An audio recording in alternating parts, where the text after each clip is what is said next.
Good night. Merry Christmas.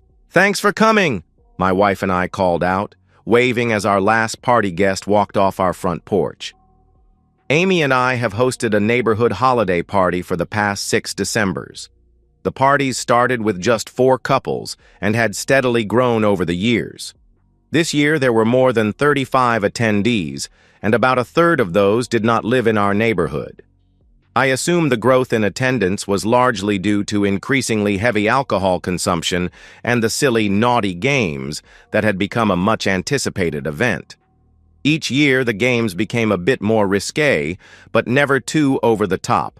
Not quite R-rated, you could say. Like Amy and I, most of the attendees were between 25 and 35 and had a couple of kids, so we weren't exactly the wild and crazy group you might have partied with in college. Just good, hard-working young parents who needed to let their hair down for one night of the year. The neighbor ladies always brought in more food than the partiers could ever eat, and all the husbands and I made sure there was an abundance of drinks. So when a few of the neighbors started bringing some friends from outside the neighborhood, it was no big deal. Well, it was no big deal until this year. This year, without telling me, my wife invited several of her co-workers to the party. Among those she invited was Ron Stevens. Ron was her team partner on their company's outside sales force. He and Amy had worked together for the past 5 years and had grown close. Perhaps a bit too close if my suspicions were accurate. They often traveled together and attended week-long outside sales conferences twice a year. He had been the subject of some rather heated conversations just a few days before the party. Having him in my home had put a damper on my enjoyment of the evening. I helped Amy tidy up the house and took out the trash. When I came back in, she was just finishing up in the kitchen. It was time to have it out with her. So, what made you think it would be a good idea to invite Ron and your other co-workers to our neighborhood party? I asked, trying to keep my voice level. Amy replied defensively, I like those people, so I'd thought it would be fun to have them here. I think they all had fun and got along well with everyone else. What's the big deal? Really, Amy? I countered. You know how I feel about your relationship with that guy, and you invited him into my home. It's my home too, Mark, Amy shouted. I can invite anyone I wish to my party. I don't need your permission. I felt my temper rising.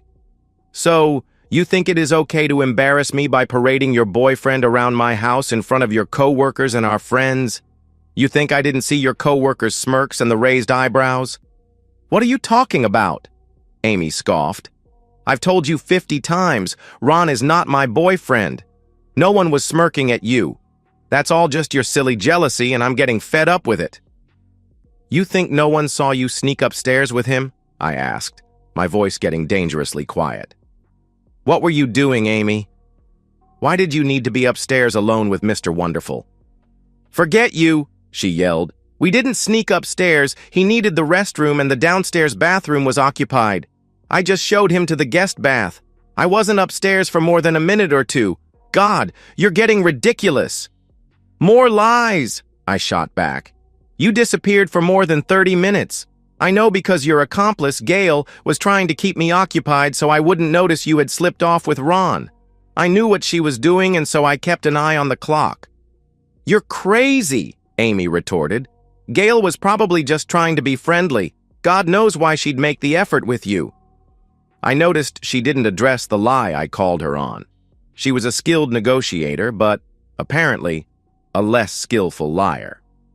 Amy, surprising me by inviting your boyfriend here was a low blow and the last straw.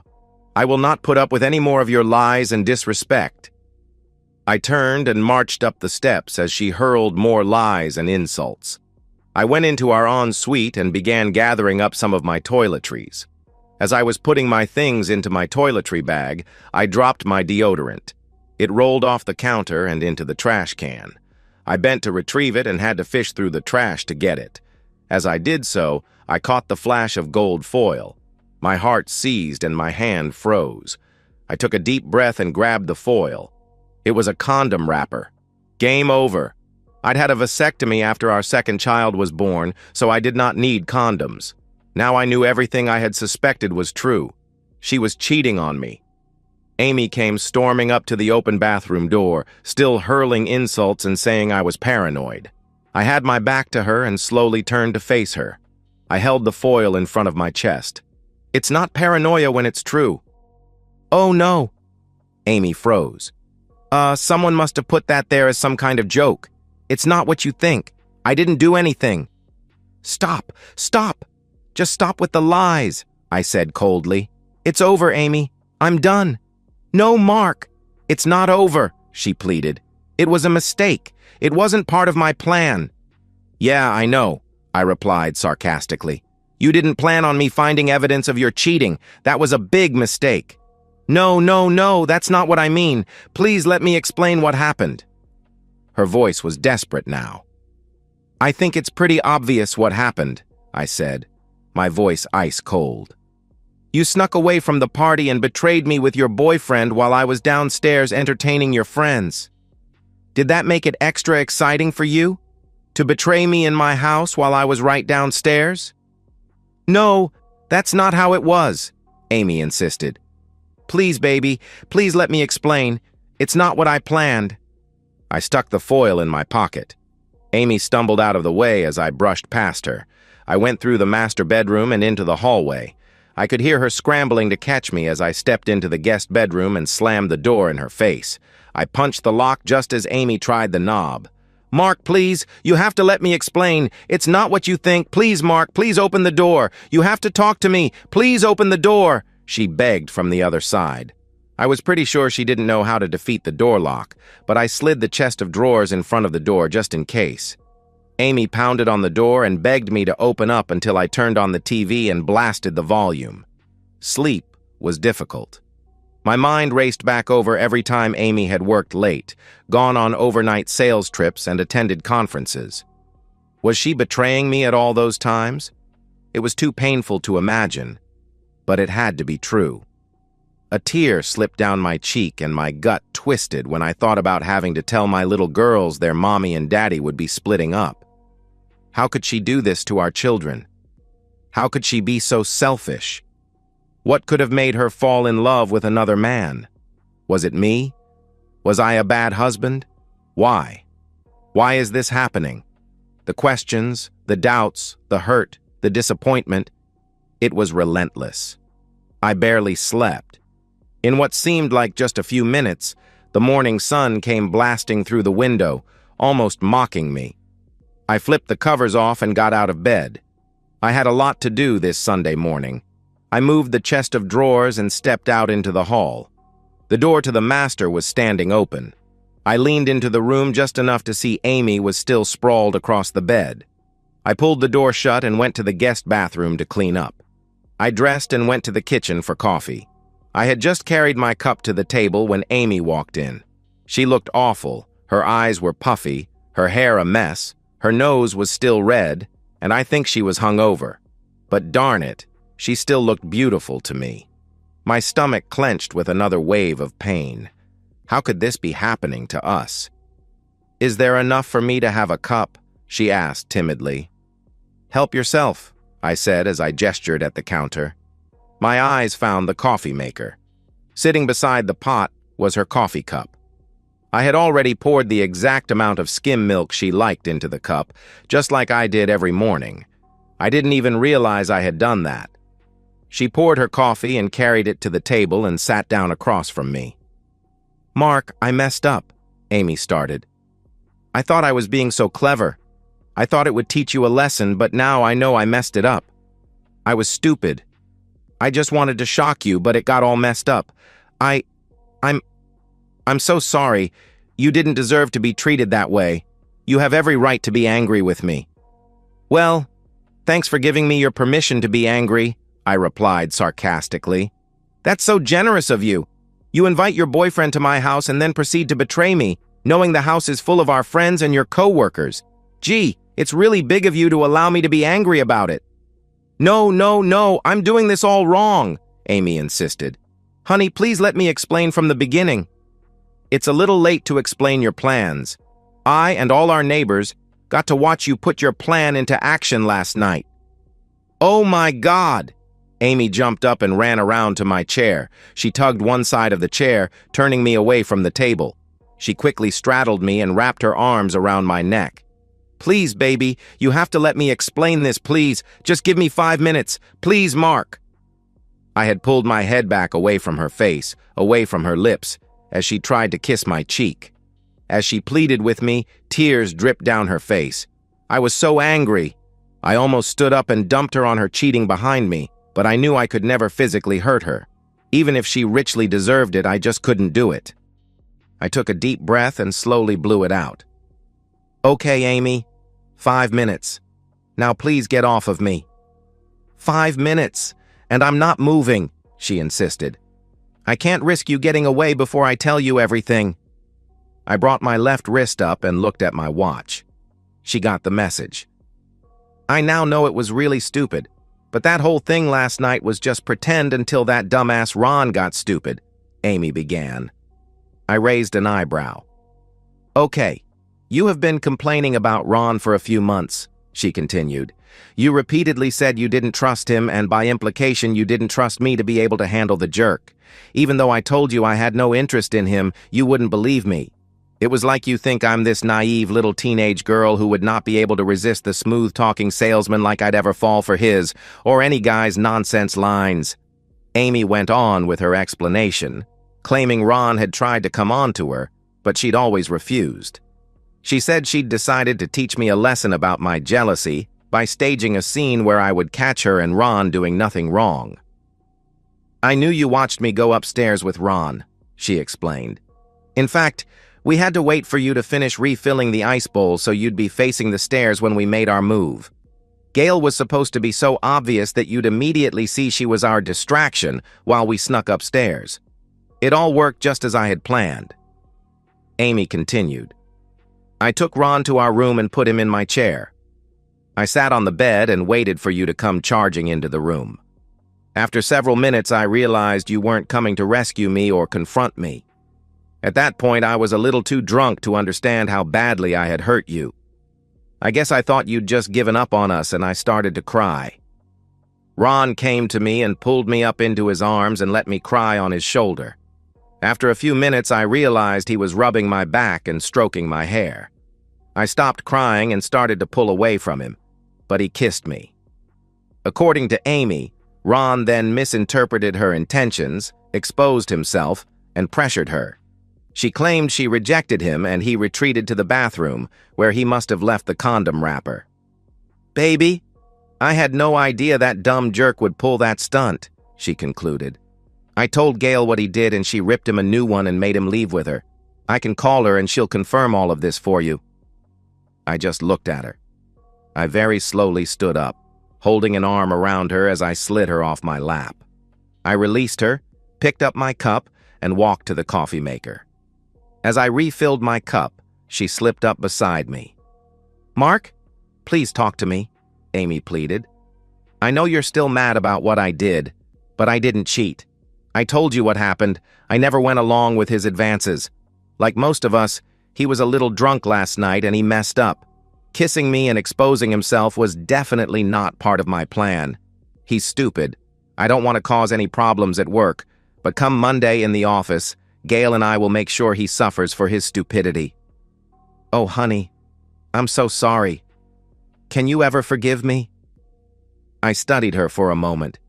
"So what you're saying is you staged your little sneaky trip up the stairs so I was sure to witness it. You assumed I'd be so upset that I'd then rush up to our bedroom to stop my wayward wife from betraying me on my bed. Then, when I burst into the room and found the two of you just sitting there innocently chatting, I guess you planned to laugh and ridicule me for being a jealous spouse. Let me guess. Gail was going to lead the rest of your co-workers up the stairs behind me so they could all join in laughing at your stupid paranoid husband? Maybe as a group, they would create such a scene that all the other partiers would rush to see what was happening, and then all of my friends and neighbors could join in laughing at the jealous buffoon. So that was your plan? You thought that by humiliating me in front of everyone that you'd teach me once and for all to trust you and never doubt your loyalty to me?" "Well," Amy stammered, "I just wanted to make you finally see how wrong you were about Ron. how you kept jumping to the wrong conclusions, and how much it hurt me to have you believe those things about me. I guess I thought our joke would be an effective way to show you how wrong you were. So when I didn't charge up the stairs and burst in on you two, that ruined your fun and made you so angry that you needed to punish me in another way? So you came up with a great way to teach me a lesson, to show me who's boss, to put me in my place? Amy blanched. What do you mean? What lesson? What are you talking about? You know, actually doing it, letting Ron betray me with you on my bed while I was downstairs playing host. That had to be a really delicious revenge for me spoiling your plans. Oh, good God, here we go again, Amy protested. I told you what happened. Yes, you told me a version of what happened. Not the complete version, as you left out a few details. I'm sure you and Gail spent a lot of time last night tailoring that version to include some of the truth. Just enough truth to make it believable. I have no idea what you're talking about. Look, Mark, I said I was wrong. Please, baby, let's just forget about my stupid plan and stop fighting. Oh, I don't think so, I said, and pulled a plastic baggie from my pocket. This was your revenge. This is the part of your story you couldn't tell me. This proves I can't trust anything you have told me. Amy looked at the baggie, trying to discern what was inside it. I held it up, letting it swing very slightly in my fingers. She narrowed her eyes. Then she saw it. I smiled at the shock on her face. He really is an idiot, I explained calmly. He tied it off before flushing it. The trapped air bubble kept it from going down. I got up in the middle of the night to go to the bathroom and I found it floating in the bowl. The idiot never bothered to check to see if it got flushed. Oh my God! Amy gaped at me. Yeah, I'm guessing. When I didn't rush into your little trap, you were so angry that when Ron made his advances, you decided to teach me a lesson by actually betraying me on our bed. Then, after you betrayed me, you realized you couldn't let me know. So you shooed him out of the house and later called Gail and worked out the story you told me. I assume she's been on the phone all morning making sure your stories line up. Amy hung her head. I had the foil and the evidence. There was no way for her to spin her sanitized version of what happened. Defeated, she sighed deeply. I'm sorry. I'm sorry I lied to you. You're right. When you didn't come charging upstairs, I lost my temper and wanted to punish you. I was just drunk enough to think letting Ron have his way would teach you a lesson. I know stupid, right? Hell, everything I did was stupid. My plan to embarrass you was stupid. Betraying you was stupid. I've really messed up everything. As she hung her head and cried, I thought about what this meant to our future. Was this the end for us? Could I get past a one-time event, born of anger and frustration that I helped fuel with my constant doubts? That gnawing feeling in my gut that something wasn't right. Many months ago, I knew something had changed. Amy had changed. But how? When did intimacy become so meaningless to her that she could use it as a symbolic punishment? I looked at her sobbing form. She had become a master manipulator. Gail must have taught her the finer art of negotiating using all of her assets. Gail, her mentor. The woman who had consistently outsold all of her male competitors.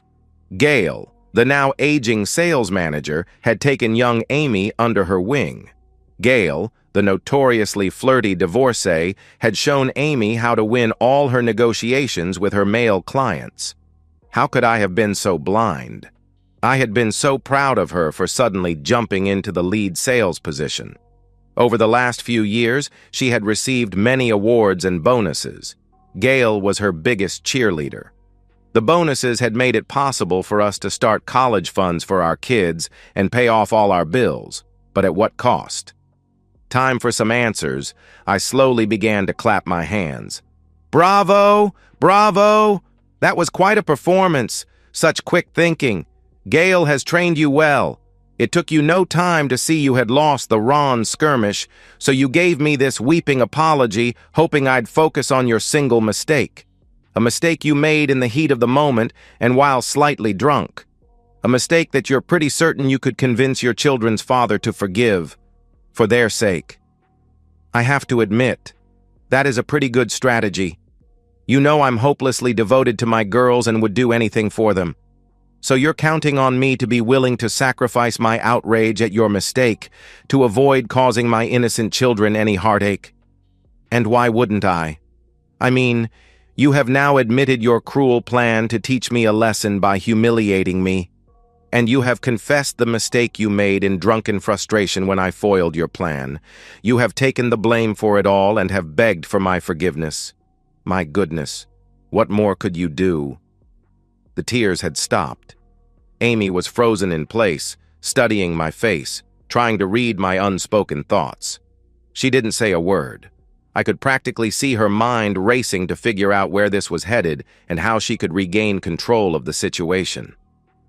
Amy, I believe what you've told me about Ron and what happened last night. I am sorry I suspected you of having an affair with him. I'm now convinced that last night was your only encounter with Ron. Yes, baby. It was the only time, I swear, Amy exclaimed in relief. It was a stupid mistake, and I promise I will never have any contact with that jerk ever again. Please, honey, can we just put this all behind us? I love you so much, please, baby, please. Even if I said I was willing to give you a pass on trying to humiliate me and betraying me in our marital bed, there is still the issue of all the others. What? What do you mean, what others? Amy asked, suddenly looking panicked. I have to admit, it's taken me way too long to see it.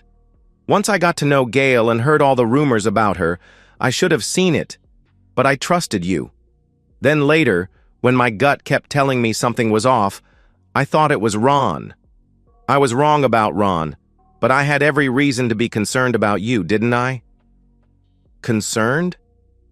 What do you mean concerned? I don't know what you're talking about, Amy answered. I heaved a weary sigh and sat back in my chair, shaking my head. I was so very tired of the deceit, the half-truths, the misdirections. I had no actual proof of what she had done, but I knew. Deep in my soul, I knew I had lost her several months ago. My sweet love, the woman I'd hoped to spend the rest of my life loving, was gone. There is no doubt Gail had shown her the path to riches and rewards, but Amy chose to walk that path. She willingly chose to ignore her vows. And for what? Her ego? A few extra dollars? Cheap thrills? It doesn't matter why she did it. Amy, I know what you've been doing. I know how you close so many sales. I can't begin to tell you how much it hurts me to know what you've become. The shock on her face was all the confirmation I needed. It was brief, but I saw it before she could regain her composure and smile at me. Mark, honey, I thought we were done with this nonsense. I admitted to my one-time mistake with Ron, but I have no idea what you're talking about now. I don't know what you think you know, but I just want to stop all this crazy talk and get on with our lives. Now, we have to get cleaned up and go get your daughters. I know they love your parents, but I'm sure they miss their daddy. So that's exactly what we did. I spent the rest of the day loving up on my girls and thinking through my options. But now I had a plan forming in my mind. A plan for justice. On Monday, I went to work as usual, but I had already set things in motion. I had contacted a private investigator the night before, explaining my suspicions about Amy's unethical sales tactics. I also reached out to 3 of Amy's biggest competitors and anonymously tipped them off about how her sales team might be securing their deals. I called a lawyer who specialized in corporate ethics cases, who agreed to take my case on contingency if we found evidence. I also made an appointment with our family lawyer regarding custody arrangements, just in case. Over the next 2 weeks, the private investigator compiled a damning dossier.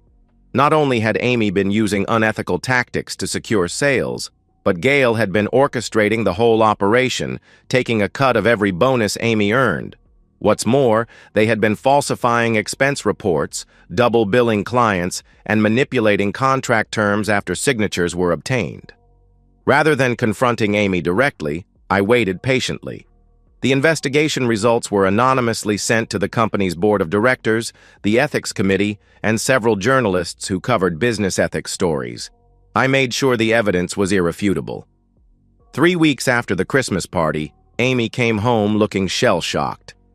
"Mark," she said, her voice trembling, "I've been suspended pending an investigation. Someone sent evidence to the board that I've been using inappropriate methods to secure deals. They're saying Gail has been teaching all the female sales staff to do this. They're talking about criminal charges, Mark. I could lose everything." I looked at her with practiced sympathy. "That's terrible, Amy. Who would do such a thing?" The next day, Amy was officially terminated.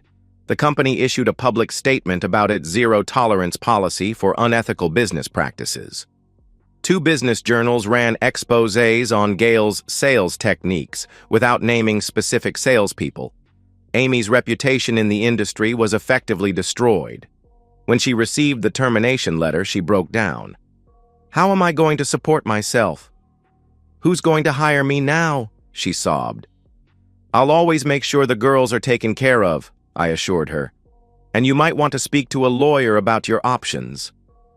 The final blow came when I had her served with divorce papers at her parents' house, where she'd been staying since the scandal broke. I cited irreconcilable differences and requested primary custody of our daughters, with generous visitation rights for Amy. The evidence of her professional misconduct, combined with the affair with Ron, which I had documented, left her with little leverage in the divorce proceedings. Her lawyer advised her to accept my terms rather than risk the case going to trial where more details might become public. 6 months after the Christmas party, our divorce was finalized. I kept the house and primary custody of our daughters. Amy moved into a modest apartment and had to start her career over in retail sales. Gail faced criminal charges for fraud and was sentenced to probation and community service. Amy never knew it was me who orchestrated her professional downfall. She assumed it was a rival company or a disgruntled client. 1 year after the divorce, I was having dinner with our daughters at a restaurant when I saw Amy working as a sales clerk at a neighboring store.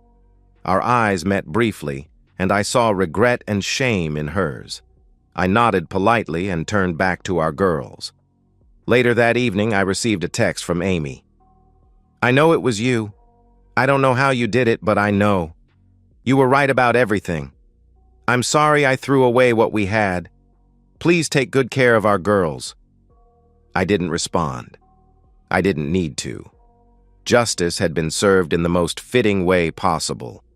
Amy lost everything she valued most: her status, her career, and her family. Not through violence or public humiliation, but through the natural consequences of her own choices coming to light. As for me, I've rebuilt my life. I'm dating again, cautiously. My daughters are happy and well-adjusted, and Amy sees them regularly. I've learned to trust my instincts and to value honesty above all else. Sometimes the best revenge isn't about getting even, it's about getting free. That Christmas party changed everything for us. But in the end, I found something better than revenge. I found peace. And so, we've reached the end of today's story. Was it what you expected, or did it take a twist you didn't see coming? I'm curious to hear your thoughts. Share them in the comments below, and let's get a conversation going. If this story kept you hooked, make sure to hit that like button. And if you're new here or just haven't subscribed yet, now's the perfect time to join our community. I bring you fresh, captivating stories every day, so click that subscribe button and turn on notifications so you never miss out. Thanks for watching, and I'll see you in the next one.